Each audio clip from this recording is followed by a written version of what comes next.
Hello, it's Peter Atkinson. I'm pastor at Riverside, Albert, and I've got a little thought for you. It's called Give It Up. It has two meanings. Give it up means God wants you to share with others what you have. He's given you abundance, and He wants you to share that with others. And sometimes it means giving up wanting it to be the way you want it to be. Just let God look after that. You see sitting on my knee here it's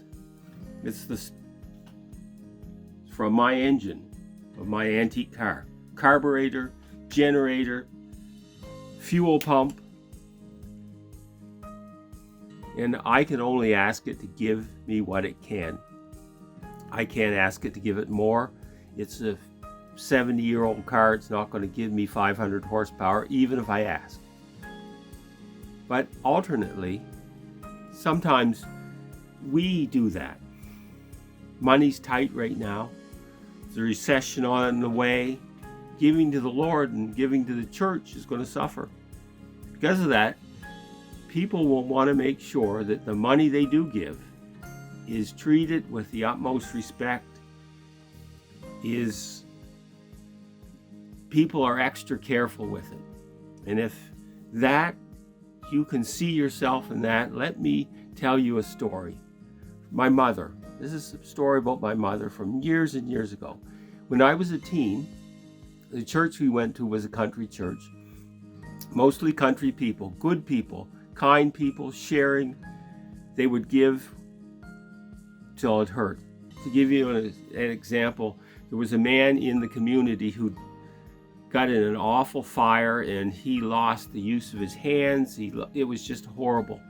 Lost the house, and the church got together and built that family a house, knowing that he would never be able to afford to pay for it. He could never work properly again.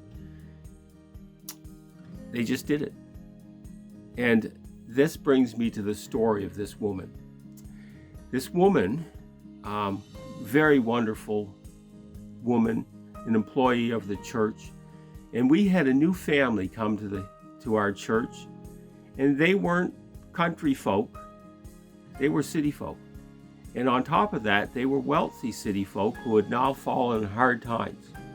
Family, father, mother, couple, 3 children, and they had no money for groceries. So this woman collected up some money from church folks and gave them money for groceries. And somehow, I'm not sure how, maybe they were grateful and they were showing her what they purchased. And one of the things they pulled out of the bags of groceries was croutons.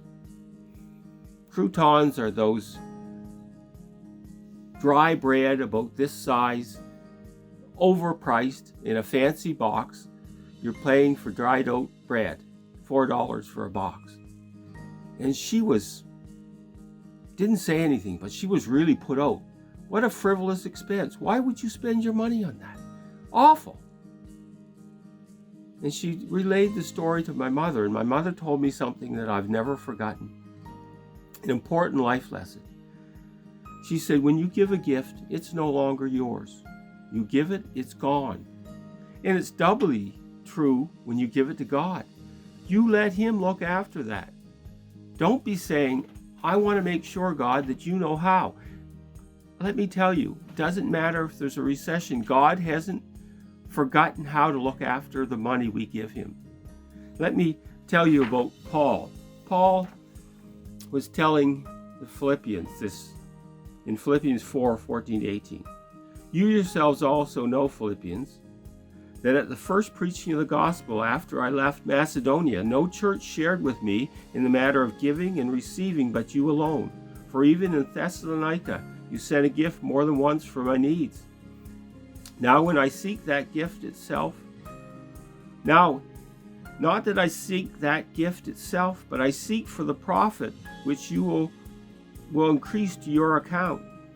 But I have received everything in full and have an abundance, and I'm amply supplied, having received from Epaphroditus what you have sent, a fragrant aroma, an acceptable sacrifice, well pleasing to God. You see, these people, good people, had no idea how he was spending that. Was he wasting it? Maybe he gave it to people who had no right to deserve it, but he knew God was going to use it, because God hasn't forgotten how to take the money we give him and change it into saved souls that were going to go to hell, but now are going to go to heaven. So here's my advice. Give as God directs you, and don't worry about how it's being spent. As I say, God hasn't lost his ability to credit it to your account, same as always, and to use it wisely.